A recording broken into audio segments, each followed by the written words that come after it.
semoga kalian yang ada di rumah tetap dalam keadaan sehat dan bersemangat untuk memulai pembelajaran daring dalam jaringan. Ya, sebelumnya ternyata ada Ananda yang sakit, Ananda Gesar. Semoga Ananda Gesar lekas sembuh. Amin. Ya, sebelum kita mulai pembelajaran, Ustazah akan memperkenalkan diri terlebih dahulu. Karena tak kenal maka tak sayang. Jadi Ustazah akan memperkenalkan diri. Mungkin ada beberapa Ananda yang belum mengenal Ustazah atau bahkan tidak pernah melihat Ustazah di sekolah. Nama Ustazah adalah Ustazah Monika. Ustazah lahir di Kendari tanggal 18 Januari 1991. Jadi usia Ustazah sekarang adalah sudah menginjak 29 tahun. Ustazah tinggal di dekat water sport di Tipulu ya. Kalau ada yang mau jalan-jalan ke sana boleh ke sana ya. Kemudian Ustazah di sekolah ini sudah mengajar kurang lebih 7 tahun. Sudah mengajar di sekolah ini. Ya, anak soleh dan soleha, harapan Ustazah, meskipun kita belajar tidak secara langsung, tidak bertatap muka, semoga kita masih tetap semangat untuk menimba ilmu melalui online ini. Dan kita berdoa semoga pandemi ini, wabah COVID ini segera berakhir sehingga kita dapat bertatap muka secara langsung dan tanpa rasa was-was. Ya, itulah perkenalan Ustazah. Ustazah ucapkan wabillahi taufiq wal hidayah. Wassalamualaikum warahmatullahi wabarakatuh. Assalamualaikum warahmatullahi wabarakatuh. Apa kabarnya anak soleh? Ustazah berharap semoga kalian yang ada di rumah tetap dalam keadaan sehat dan bersemangat untuk memulai pembelajaran daring dalam jaringan. Ya, sebelumnya ternyata ada Ananda yang sakit, Ananda Gesar. Semoga Ananda Gesar lekas sembuh. Amin. Ya, sebelum kita mulai pembelajaran, Ustazah akan memperkenalkan diri terlebih dahulu. Karena tak kenal maka tak sayang. Jadi Ustazah akan memperkenalkan diri. Mungkin ada beberapa Ananda yang belum mengenal Ustazah atau bahkan tidak pernah melihat Ustazah di sekolah. Nama Ustazah adalah Ustazah Monika. Ustazah lahir di Kendari tanggal 18 Januari 1991. Jadi usia Ustazah sekarang adalah sudah menginjak 29 tahun. Ustazah tinggal di dekat water sport di Tipulu ya. Kalau ada yang mau jalan-jalan ke sana boleh ke sana ya. Kemudian Ustazah di sekolah ini sudah mengajar kurang lebih 7 tahun. Sudah mengajar di sekolah ini. Ya, anak soleh dan soleha, harapan Ustazah, meskipun kita belajar tidak secara langsung, tidak bertatap muka, semoga kita masih tetap semangat untuk menimba ilmu melalui online ini. Dan kita berdoa semoga pandemi ini, wabah COVID ini segera berakhir sehingga kita dapat bertatap muka secara langsung dan tanpa rasa was-was. Ya, itulah perkenalan Ustazah. Ustazah ucapkan wabillahi taufiq wal hidayah. Wassalamualaikum. Bismillahirrahmanirrahim. Assalamualaikum warahmatullahi wabarakatuh. Anak soleh, apa kabar semuanya? Semoga semuanya dalam keadaan sehat walafiat. Sebelum kita memulai pembelajaran, terlebih dahulu Ustazah memperkenalkan diri. Mudah-mudahan ada sebagian anak soleh dan soleha sekalian yang sudah mengenal Ustazah, tapi mungkin ada sebagian yang belum mengenal Ustazah atau mungkin belum pernah lihat Ustazah. Jadi Ustazah memperkenalkan diri terlebih dahulu. Nama Ustazah Kamanianti dan biasa dipanggil Ustazah Kama.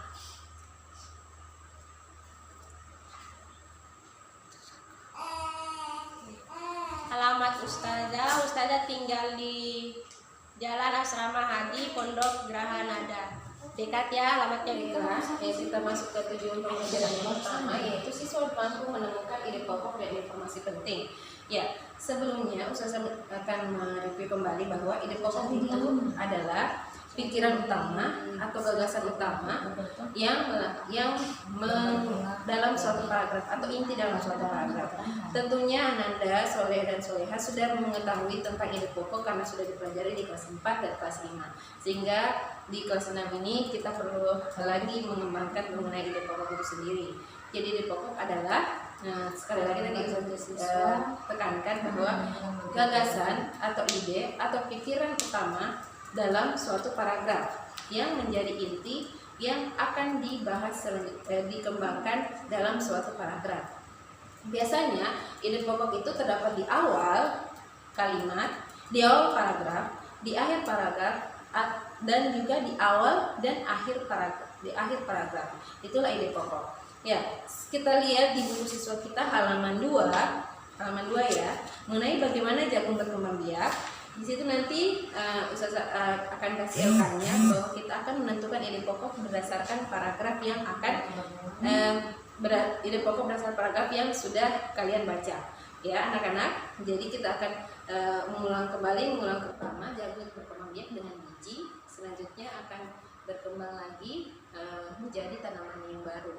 Jadi itulah perkembangbiakan. Perkembangbiakan adalah menghasilkan anakan yang baru sehingga tanaman itu dapat lestari sehingga dapat hidup secara terus-menerus. Ya, selanjutnya karena jagung itu berkembang biak dan biji, kita akan mempelajari tentang perkembangbiakan tumbuhan, bahwa tumbuhan itu ternyata berkembang biak secara dua macam, yaitu pertama perkembangbiakan secara vegetatif dan perkembangbiakan secara generatif. Nah, untuk kali ini yang kita pelajari seperti jagung tadi ya, jagung berkembang biak dengan biji. Biji itu perkembangbiakan secara generatif, yaitu melalui proses penyerbukan dan pembuahan. Itulah perkembangbiakan generatif, yaitu secara kawin. Sementara perkembangbiakan vegetatif itu adalah secara tidak kawin. Nanti kita akan bahas tersendiri untuk perkembangbiakan vegetatif itu sendiri. Ya, kita bisa buka buku kita pada halaman 5 ya, pada halaman 5. Di situ ada bagian-bagian bunga. Ini ya, bagian-bagian bunga. Ini adalah bagian-bagian bunga yang sempurna. Di mana bunga ini dikatakan sempurna karena dia memiliki kepala sari dan kepala putik dalam satu bunga ini. Jadi disebut dengan bunga sempurna. Ya. Kita sudah lihat bagian-bagian bunga ini. Bunga merupakan perkembangbiakan secara generatif, ya. Di sini ada proses penyerbukan. Penyerbukan yaitu proses jatuhnya serbuk sari ke kepala putik. Proses jatuhnya serbuk sari ke kepala putik. Jadi serbuk sari itu atau benang sari ini merupakan alat kelamin jantan pada bunga. Sementara putik merupakan alat kelamin betina pada bunga. Jadi seperti itu proses dari perkembangbiakan generatif pada tumbuhan. Ya, mulai dari jatuhnya kepala sari, jatuhnya serbuk sari ke kepala putik sehingga terjadilah perkembangbiakan generatif. Ya, itu penjelasan mengenai perkembangbiakan generatif tumbuhan. Jadi contohnya tadi itu seperti jagung. Nanti kalian akan mencari lagi contoh-contoh dari perkembangbiakan, contoh-contoh tumbuhan yang berkembang biak secara generatif ya. Ya, baiklah itu yang saya sampaikan mengenai perkembangbiakan generatif. Selanjutnya itulah tadi pembelajaran kita kali ini mengenai ide pokok dan perkembangbiakan generatif, dan nanti kita akan menunjukkan bagian-bagian bunga melalui gambar. Selanjutnya Ustazah sebelum menutup akan menyimpulkan bahwa ide pokok tadi adalah gagasan utama atau pikiran utama dalam pengembangan suatu paragraf. Selanjutnya untuk bunga tadi banyak bagian-bagian bunga, yaitu ada kepala sari, kepala putik, mahkota, kelopak, bakal buah, bakal biji. Itu adalah bagian-bagian dari bunga yang bisa dilihat di buku siswa di halaman 5 ya. Selanjutnya kita akan mengerjakan LK yang akan dibagikan sebentar ya. LK yang akan kalian kerjakan yaitu silahkan kalian kerja halaman 4. Kalian kerja halaman 4 dengan menentukan ide pokok dari paragraf itu sendiri. Dan juga tugas yang kedua yaitu kalian menggambar menggambar bunga dan menuliskan bagian-bagian bunga itu sendiri ya, sehingga kalian bisa lebih tahu mana kepala sari, mana kepala putih, mana batang biji, tangkai bunga dan lain-lain ya.